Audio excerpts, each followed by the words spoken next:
건강한 삶을 위한 우리 집 주치 TBS 클리닉 건강 365입니다. 요즘 봄꽃으로 거리가 온통 화사한데요. 저희 스튜디오가 오늘 더 화사해졌습니다.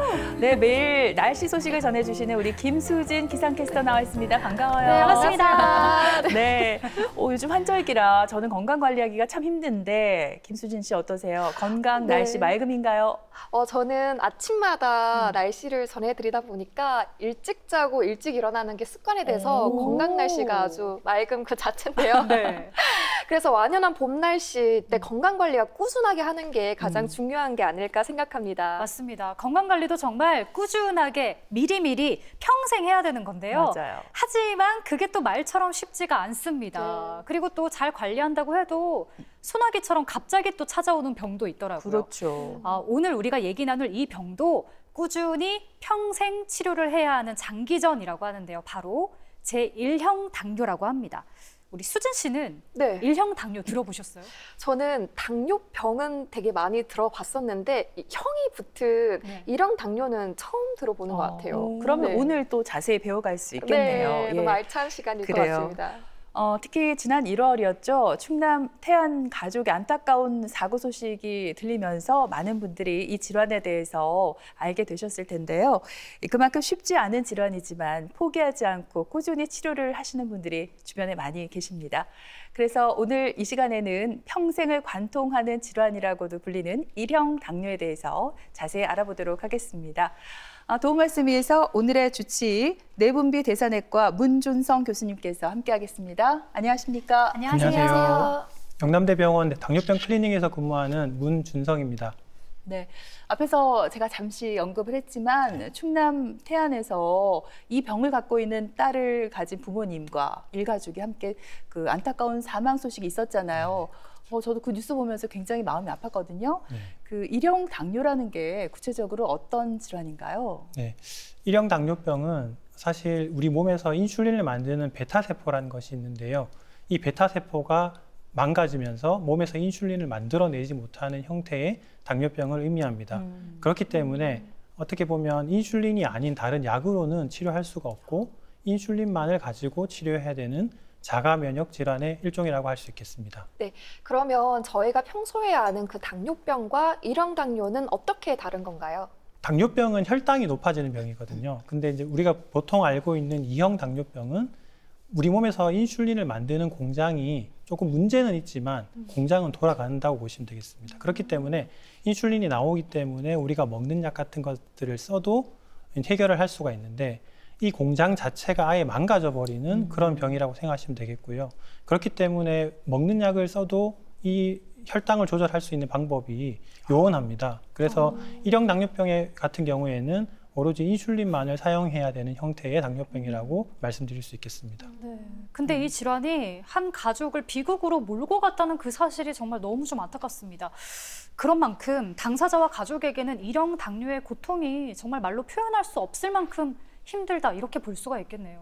예, 제가 그렇게 막 냉철한 사람은 아니지만 또 눈물을 흘린 사람은 아닙니다만은 예. 제가 사실 그 뉴스를 보고 상당히 마음이 너무 아팠고 정말 한 며칠간은 우울감이 올 정도로 슬펐던 그런 사건이었거든요. 네. 제가 보고 있는 환자분들 중에서도 이런 1형 당뇨병을 가지고 계신 분들이 많이 계신데 아무래도 이런 관리가 일반적인 당뇨병보다는 조금 더 수고가 많이 들기 때문에 그런 수고들을 하는 것에 대한 어떤 절망감 같은 것들이 환자분들의 가족들을 좀 절망하게 하지 않았나, 그리고 이런 비극적인 사건까지 일어나지 않았나 생각이 듭니다. 이 병 자체가 꾸준하게 관리를 해줘야 되는데 그 방법들이 사실 좀 힘이 듭니다. 왜냐하면 아까 말씀드렸던 것처럼 인슐린을 하루에 4번 내지는 그 이상을 맞아야 되거든요. 바늘을 내가 몸에 찔러야 된다는 것, 또 혈당을 하루에 4번 이상 이렇게 손가락을 찔러서 해야 된다는 것 자체가 사실은 아주 어려운 일이지 않습니까? 그쵸. 그러면서 이제 환자분들, 그 보호자분들이 아이에게 그런 바늘을 계속 평생 써야 된다. 그런 이제 아마 일 때문에 그런 극단적인 선택을 하신 것이 아닌가 그렇게 생각은 합니다. 네, 평생 관리해야 하는 중증 질환이 1형 당뇨, 그 원인은 그럼 대체 뭘까요? 예, 그 원인에 대해서는 사실 아직까지도 여러 가지 설들은 있지만 정확하게 알려지진 않았습니다. 그런데 이제 제게 오시는 분들 중에 2형 당뇨병이 아닌 1형 당뇨병이 유전이 되는 것에 대해서 걱정을 많이 하시는 경우가 많거든요. 네. 근데 사실 오히려 2형 당뇨병이 더 유전적인 요인이 많고요. 아, 진짜요? 1형 당뇨병은 유전적인 요인보다는 네. 이제 우리 몸의 면역들이 바뀌면서 생기는 경우가 많습니다. 그래서 면역 체계가 이상이 생기면서 내 몸의 베타 세포를 파괴하는, 어떻게 보면 내 몸이 나를 공격하는 네. 그런 형태들이 이제 그 원인으로 밝혀져 있습니다. 그래서 아직까지 명확한 원인은 없지만 유전되는 병은 아니다. 하지만 내 면역 체계 이상으로 오는 병이다. 이렇게 말씀드릴 수 있을 것 같습니다. 네. 사실 그 병 자체 고통도 크지만 이 병을 바라보는 사람들의 편견과 오해 이런 것 때문에 환자와 가족들이 더 힘들어하고 계시거든요. 네네. 이 기회에 그 편견을 하나씩 좀 뽑아봤으면 좋겠습니다. 1형 당뇨가 소아 청소년기에 많이 생긴다고 하셨는데 그렇다고 해서 소아 청소년기에만 생기는 건 아니겠죠? 네, 저도 사실 의과대학생 때만 해도 이 1형 당뇨병을 소아당뇨라고 했습니다. 그래서 말씀처럼 이제 소아에 많이 생기는 병이다. 그래서 어른에게는 생기지 않는다. 그런 편견들이 있었습니다. 근데 최근에 여러 가지 데이터들이 나오면서 오히려 성인에서도 이런 1형 당뇨병들이 많이 발견이 되고 있습니다. 아무래도 소아 때는 당뇨병이라는 게 흔하지 않잖아요. 그래서 성인에 비해서는 아무래도 좀 주목받게 되는 그런 효과가 있어서 이제 이전에는 전형적으로 1형 당뇨병은 소아 당뇨병이다라고 했었지만 실제로는 오히려 나이 든 분에서 더 많이 발견이 되고 치료를 인슐린을 써야만 하는 그런 경우들이 많아지고 있거든요. 그래서 소아에만 생기는 병은 아니다라고 말씀드릴 수 있겠습니다. 네. 근데 최근에 뭐 환우회나 학계에서는 1형 당뇨의 명칭을 바꿔서 부르자는 움직임이 있다고 하던데 이유가 뭐예요? 이 단어 자체를 들었을 때 네. 사실 처음에 우리 패널 분들께서도 말씀 주셨지만 1형 당뇨병이라고 하면 어떤 병인지 조금 감이 잘 오지 않잖아요. 그렇긴 하죠. 예, 그래서 일반적인 당뇨병과 좀 구분하기 위해서 이 병 자체가 어떤 특성을 가지고 있느냐를 우리가 조금 알리면 좋겠다라는 취지에서 최근에는 최도 부전 당뇨병이라는 이름을 많이 쓰려고 합니다. 굉장히 그 전문적이에요. 그러니까 네. 최도라는 곳이 잘 기능을 못하는 당뇨병 이런 맞습니다. 뜻인가요? 예. 그 최도라는 것이 췌장 안에 섬이란 뜻이거든요. 예. 근데 이 인슐린을 만드는 세포들이 섬처럼 흩어져 있거든요. 그래서 이 췌도가 망가지는 당뇨병이다. 그렇기 때문에 인슐린을 써야만 하는 당뇨병이다. 라고 이제 저희가 알리기 위해서 학회나 그다음에 환우회에서는 최도 부전 당뇨병이라는 이름을 좀 쓰고 있습니다. 네. 예. 그리고 2형 당뇨에 비해서 1형 당뇨가 유병률로 따지면 얼마나 되는지가 궁금하고요. 또 아까 얼핏 봤을 때 요즘 되게 늘어나고 있는 추세라고 하더라고요. 네. 사실은 그 전체 당뇨병 환자 중에 통계를 보면 한 5% 내외 정도로 돼 있습니다. 사실 수는 적습니다. 우리나라에서 최근에 조사한 바에 따르면 약 3만 6천 명 정도가 1형 당뇨병으로 지금 등록이 되어 있으시거든요. 그런데 아까도 저희가 논의했습니다만 소아당뇨병이라고 해서 어린 나이에 당뇨병이 생기는 비율이 30%밖에 되지 않고요. 70%가 성인이고 그중에서 60대 내지는 70대가 가장 많은 비율을 차지하고 있습니다. 그렇기 때문에 아까도 말씀드렸지만 소아당뇨병이라는 이름이 맞지 않는다라는 아니네요. 예. 이유가 그렇게 되겠습니다. 2형 당뇨병, 우리가 많이 알고 있는 2형 당뇨병도 좀 오래 앓으시면 몸에서 인슐린 만드는 세포들이 고장이 많이 납니다. 그러면서 약이 더 이상 듣지 않게 되고 그러면 이제 인슐린 주사를 쓰셔야 되는 경우들이 많이 있거든요. 그래서 이름은 2형 당뇨병이지만 몸에서 인슐린 만드는 능력이 떨어지는 1형 같은 당뇨병들이 늘고 있거든요. 그래서 그런 부분 때문에 유병률이 늘어나는 것처럼 보이는 것 같습니다.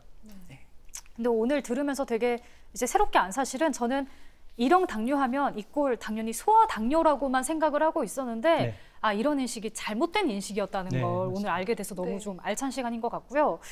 근데 이제 1형 당뇨 초기에 응급실로 실려오는 경우도 있다고 들었습니다. 이게 뭐 합병증 때문이라고 하던데 어떤 건가요? 예, 1형 당뇨병 같은 경우에는 혈당이 급격하게 많이 올라가는 경우들이 있습니다. 뭐 아무래도 몸에서 인슐린이 나오지 않다 보니까 혈당이 2형 당뇨병에 비해서는 상당히 높아지는 경우들이 생기는데 그런 경우에 우리 몸에서 비정상적으로 케톤이라는 물질이 많이 만들어집니다. 네. 이 케톤이라는 물질이 많이 만들어지면 우리 몸이 산성이 되거든요. 원래는 우리가 중성의 그런 농도를 네. 가지고 있어야 되는데 산성이 되게 되면서 우리 몸의 여러 가지 장기들이 망가지게 되는 그런 합병증들이 발생할 수 있고 이것을 당뇨병성 케톤산증이라고 얘기합니다.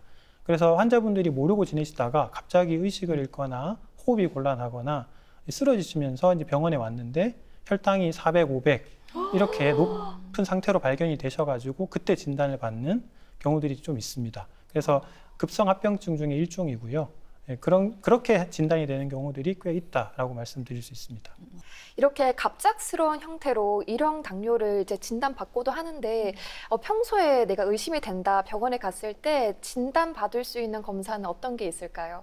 기본적으로 당뇨병 진단은 혈당으로 저희가 검사를 하게 되죠. 그래서 혈당 검사를 하게 되는데 사실 혈당만 가지고는 이분이 1형인지 2형인지 최도 부전인지 아닌지 사실 구별하기는 힘이 듭니다. 그래서 이제 병원에서 저희가 의심이 될 때는 몸에서 인슐린이 잘 나오는지를 검사하게 됩니다. 그 검사가 이제 C펩타이드라는 검사인데요. 네. 그것들을 검사하게 되면 우리 몸에서 만들어내는 인슐린 양이 얼마인지를 추정할 수가 있거든요. 그것들이 극히 낮아져 있을 때는 저희가 1형 당뇨병이다라고 얘기할 수 있습니다. 그렇군요. 자, 이제 또 치료 부분에 대한 궁금증들이 저희가 참 많거든요. 보통 1형 당뇨는 인슐린 자체가 분비가 안 되다 보니까 외부에서 인슐린을 주입해 줘야 되잖아요. 네네. 그래서 주사로 맞고 있는데 이 인슐린 주사는 뭐 식전, 식후 2번 다 맞아야 되는 거예요? 예. 보통은 이제 2형 당뇨병 환자분들은 한 번 내지 2번 네. 이렇게 인슐린을 쓰십니다. 근데 이제 아까도 말씀드렸던 것처럼 1형 당뇨병은 우리가 식사를 하면 혈당이 올라가는데 내려오질 않아요. 그러다 보니까 식사 때마다 인슐린을 맞아 주어야 되고요. 식사 전에 미리 맞아 주어야 올라가는 혈당을 떨어뜨려 줄 수 있는 효과를 예방적으로 이제 누릴 수 있기 때문에 하루에 식사 때마다 3번 일단 기본으로 주사를 맞게 되고 그리고 한 번 더 추가적으로 우리가 잘 때도 혈당이 높아질 수 있기 때문에 자는 동안에 혈당을 떨어뜨릴 수 있는 주사 1번. 그래서 기본적으로는 4번이 되겠습니다. 네. 궁금한 게 만약에 하루에 아침을 만약에 안 먹어요. 네. 그럼 아침에는 안 맞아도 네, 되는 맞습니다. 거예요? 하지만 밥 먹기 반대로 간식을 먹으면 또 간식에 맞아야 해당하는 주사를 맞아 주어야 됩니다. 와, 아하. 네, 그래서 힘들겠다. 식사를 하거나 또는 간식을 먹을 때 주사가 필요한 그런 상황이 되는 거죠. 네. 네, 주사 치료는 아무래도 스스로 하다 보니까 주의사항도 되게 중요할 것 같아요. 맞아요. 네. 아무래도 인슐린 자체는 우리가 걱정하는 것이 저혈당을 걱정하게 됩니다. 너무 많이 맞게 되거나 또 맞았는데 너무 운동을 많이 하게 되고 하면 혈당이 너무 떨어지는 그런 상황이 발생할 수 있거든요. 그래서 그런 저혈당이 상당히 중요하고 저혈당도 아주 위험한 합병증이기 때문에 그런 부분들을 환자분께 조심하시도록 늘 교육을 하고 있습니다. 근데 한간에는 또 인슐린 주사에 대해서 이런 썰이 좀 나돌고 있습니다. 맞는지 한번 들어봐 주세요. 주사를 한 번 맞으면 이제 평생 맞아야 되니까 최대한 미루고 미뤄서 늦게 맞는 게 좋다 이런 말도 있고 또 뭐 아니면 성장기 아이에게는 사실 주사가 안 좋다 이런 얘기도 있더라고요. 다 조금 부정적이죠. 그러게요. 어떤가요? 미룰 게 따로 있지. 주사를 어떻게 미뤄요? 네, 저 진료실에서 가장 네. 신랑이 하는 질문 중에 하나이긴 합니다. 인슐린은 사실 당뇨병 약 중에 가장 오래된 약입니다. 네. 100년 이상 됐거든요. 그렇기 때문에 100년 이상 됐다는 것은 곧 그 약의 안전성을 이미 검증을 받았다는 얘기가 되기 때문에 네. 우리 몸에서 나오는 것이 안 되니까 밖에서 채워주는 그렇죠. 그런 약이잖아요. 그래서 그런 부분에서는 안전성을 의심하지 않으셔도 되겠다. 두 번째는 인슐린을 미루고 미루면 좋다라는 인식이 있는데 이제 네. 물론 1형은 아닙니다. 2형이신 분들 중에서도 인슐린이 잘 만들어지지 못해서 인슐린이 필요한 분들은 적절할 때 인슐린을 줘야 됩니다. 그러는 것이 오히려 췌장에서 인슐린 만드는 능력을 지킬 수 있다고 최근에 연구 결과들이 나오고 있어서 오히려 옛날보다는 더 일찍 맞자라는 그런 얘기들이 많이 나오거든요. 그래서 인슐린이 오히려 일찍 맞았을 때 우리 몸에서 인슐린 만들어내는 능력을 잘 지켜주는 도움이 된다. 그런 인식들이 이제 최근에 의사 선생님들 사이에서도 많이 생기고 있습니다. 네.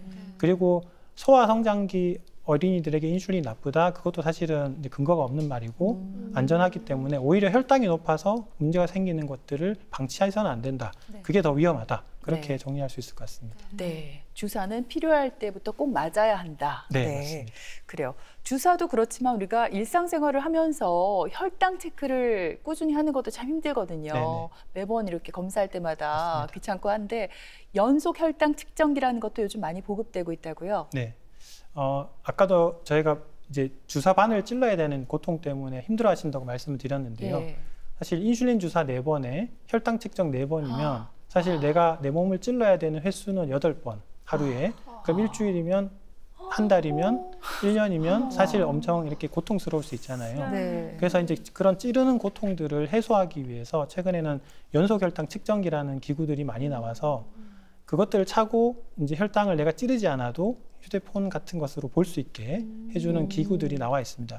그것만 해도 사실 환자분들이 부담이 많이 줄기 때문에 적극적으로 사용하도록 되어 있고 실제적으로 연구들을 봐도 1형 당뇨병 환자에서는 이제 이거는 선택이 아니다. 필수다. 꼭 써야 한다라고 이제 권고안이 나오고 있기 때문에 이제는 뭐 선택의 문제가 아니라 필수 상황이 된 그런 기계가 되겠습니다. 그리고 또 이제 1형 당뇨가 고혈당도 문제인데 이게 갑자기 혈당 떨어지는 저혈당도 고혈당 못지않게 또 위험한 거죠? 네, 아무래도 인슐린 쓰면서 저혈당이 올 수 있다는 것 말씀을 드렸고요. 이 저혈당이 오게 되면 의식을 잃거나 또는 이렇게 쓰러지게 되는 경우도 생길 수 있습니다. 네. 그렇기 때문에 저혈당을 대처하고 막는 것이 상당히 중요하고요. 주사를 적절하게 사용하고 내가 운동이라든지 이런 것들을 너무 과도하지 않게 해야지 예방할 수 있거든요. 그래서 자기 맞는 인슐린 용량이라든지 음식이라든지 운동을 잘 관리하면서 저희가 예방을 해야 되는 그런 합병증이라 할 수 있겠습니다. 네, 사실 아이들은 물론이고 성인들도 저 또한 주사를 맞는 게 너무 무섭고 힘들거든요. 네네. 그래서 인슐린을 좀 주입하는 방법이 주사 말고 또 다른 방법이 있나요? 네, 아까도 말씀드렸듯이 여러 번 찔러야 되는 불편함을 해소하기 위해서 인슐린 펌프라는 것들이 있습니다. 네. 그래서 인슐린 펌프가 작동하는 원리는 기계에다가 인슐린을 어느 정도 채워놓고 그 인슐린을 조금씩 몸으로 밀어 넣어주는 기계를 할 수 있겠습니다. 보통은 3일에 한 번 정도 바늘을 갈거든요. 그래서 일주일에 2번만 바늘을 찌르면 되는 상황이 되잖아요. 그래서 아주 편리하고 그리고 또 이 조금씩 넣어줄 수 있기 때문에 인슐린 용량을 아주 세밀하게 조절할 수 있는 장점들이 있습니다.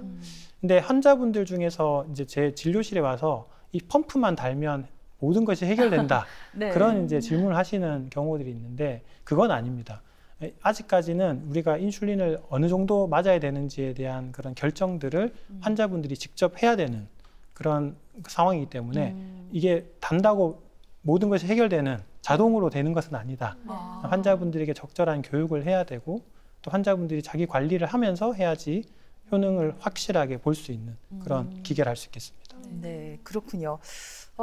제 1형 당뇨 같은 경우에는 췌장에서 인슐린 분비가 안 되잖아요. 네. 그러니까 일단 그 근본적인 치료는 네. 췌장 이식이 아닐까 뭐 네. 그런 생각도 들거든요. 네, 맞습니다. 췌장 이식과 더불어서 또 요즘 새롭게 개발되고 있는 기술이 있다면 좀 소개해 주시죠. 네, 정확하게 말씀을 주셨는데요. 사실 췌장 이식이 이제 어떻게 보면 근본적인 해결이 될 수 있습니다. 네. 그래서 췌장 이식 또는 췌도 이식, 아까 전 말씀드렸던 네. 그 섬세포만을 뽑아서 이제 몸에 넣어주면 그 인슐린 만들 수 있는 공장들이 생기는 거니까요. 네. 근데 안타깝게도 대중화되지는 못하고 있습니다. 그 이유가 우리가 신장 이식은 신장이 2개니까 하나를 우리가 줄 수 있잖아요. 근데 우리 몸의 췌장은 하나거든요. 네. 그러니까 아무래도 살아있는 사람에게 줄 수는 없고 이제 어떤 불의의 사고로 돌아가시는 분들이 기증을 해야만 맞아요. 이것들을 받을 수 있는 그런 상황이기 때문에 실제로는 많이 이루어지지도 못하고 그렇지만 반대로 아까 말씀드렸던 연소혈당 측정기나 인슐린 펌프들이 많이 이제 개선이 돼가지고 외국에는 내가 밥량만 대충 정해줘도 자동으로 인슐린이 이렇게 들어가는 그런 버전까지 많이 나와 있거든요. 네. 그래서 이전보다는 훨씬 더 편리하게 혈당을 조절할 수 있는 그런 시대가 열리고 있습니다. 그러면 췌장을 공여자, 수여자가 좀 부족하잖아요. 네. 그렇게 되면 췌장을 뭐 인공장기처럼 만드는 네네. 기술은 네네. 혹시 없을까요? 지금 이제 그런 내용들을 가지고 많이 연구를 하고 있습니다. 그래서 췌도 세포들을 실험실에서 길러서 넣어주는 근데 여러 가지 난관들이 좀 있습니다. 네. 그래서 최근에는 이제 돼지의 췌장을 이식해가지고 또는 췌도를 이식해서 줄 수 있지 않느냐 그런 예. 기술들을 개발하고 있는데 네. 이제 법령상 여러 가지 이종 장기 이식이라든지 이런 것들은 아직 좀 난관이 있거든요. 네. 그래서 조금 더 기다려봐야 되고 그 이유는 안전성이겠죠. 네. 안전성이 확보되어야지만 할 수 있는 기술이기 때문에 조금 더 기다려봐야 할 것 같습니다. 네, 그러면 약물 치료와 함께 환자 본인이 할 수 있는 혈당 관리 운동이나 또 일상생활에서 지켜야 하는 수칙들이 있나요? 일형 당뇨병이라고 해서 사실 생활 습관이라든지 운동이라든지 식습관이 이형과 다르지는 않습니다. 그리고 최근에 데이터를 보면 일형 당뇨병 중에서도 이형처럼 비만한 환자들이 좀 늘고 있다고 그래요. 그래서 아무래도 이 관리하면서 비만이 동반되게 되면 약제도 많이 써야 되고 여러 가지 조절에 애로점이 많아집니다. 그래서 일형 당뇨병이 이형 당뇨병과 다르진 않고 꾸준하게 철저한 그런 식단 관리, 그다음에 운동 관리 이런 것들은 여전히 동일하게 필요한 상황이 되겠습니다. 네. 근데 이게 사실 24시간 동안 혈당과의 싸움이 계속 이어지고 있는 네네. 거잖아요. 시간, 비용 모두 다 만만치 않을 것 같은데 특히나 뭐 환자, 가족들도 부담이 사실 굉장히 클 것 같거든요. 궁금합니다. 지금까지 일형 당뇨 환자를 위한 지원은 좀 얼마나 이루어지고 있나요? 네, 아무래도 그 연소혈당 측정기라든지 그다음에 인슐린 펌프는 고가의 장비입니다. 그래서 비용이 많이 드는 것이 사실인데 다행히도 최근에 정부에서는 이런 환자분들의 부담을 줄여주기 위한 지원들이 이루어지고 있습니다. 네. 그래서 이제 건강보험공단에서 처방전을 받아서 이런 기계가 필요합니다라고 우리가 서류를 보내면 네. 환자분들에게 비용의 일부를 보전해주는 그런 제도들이 지금 이루어지고 있고요. 최근에 그 1월 달에 태안의 그 일가족이 비참한 그런 사고를 겪게 되면서 그런 것들을 확대해야 된다라는 움직임이 있는데 네. 사실 아쉽게도 그 지원을 보면 19세 미만에만 이제 아직 해당이 됩니다. 그러니까 이제 어떻게 보면 아까도 말씀드렸지만 대부분이 성인인데 예. 이제 그 중에 일부만이 좀 혜택을 받게 되는 상황이라 학회라든지 그다음에 환우회에서는 이런 좀 지원들을 조금 더 확대해 달라라는 얘기들을 하고 있고요. 정부에서도 그런 것들을 긍정적으로 검토하고 있는 것으로 알고 있습니다. 네, 그렇군요. 자, 그럼 끝으로 일형 당뇨로 고생을 하고 있는 우리 환자들 그리고 가족들을 위해서 해주실 말씀 있다면 전해주시죠. 네, 사실 일형 당뇨병이 쉽지 않은 병은 맞습니다. 관리를 꾸준히 해줘야 되고 또 아까 말씀 주셨지만 24시간 동안 혈당과의 어떤 전투를 벌여야 되는 것은 맞지만 합병증을 우리가 두려워하지 말고 꾸준하게 관리한다면 사실은 일상생활 또 일반인처럼 우리가 생활할 수 있거든요. 최근에 많은 그런 기술들이 발전하면서 이전보다는 훨씬 나은 그런 여건들이 마련이 되었기 때문에 너무 낙심하지 마시고 또 의사 선생님과 꾸준히 관리하시면 좋은 결과가 있을 것 같습니다. 계속 마라톤과 같은 그런 관리가 필요하기 때문에 지치지 마시고 꾸준하게 관리하시면 좋을 것 같습니다. 네. 정말 일형 당뇨가 평생 우리가 싸워야 할 그런 질병, 장기 전이니만큼 환자에 대한 적극적인 지원과 치료비 이런 부분에서 제도적인 뒷받침이 꼭 마련돼야겠다는 생각이 듭니다. 네, 지금까지 이 시간 도움 말씀에 내분비대사 내과 전문의 문준성 교수님께서 수고해 주셨습니다. 오늘 고맙습니다. 감사합니다.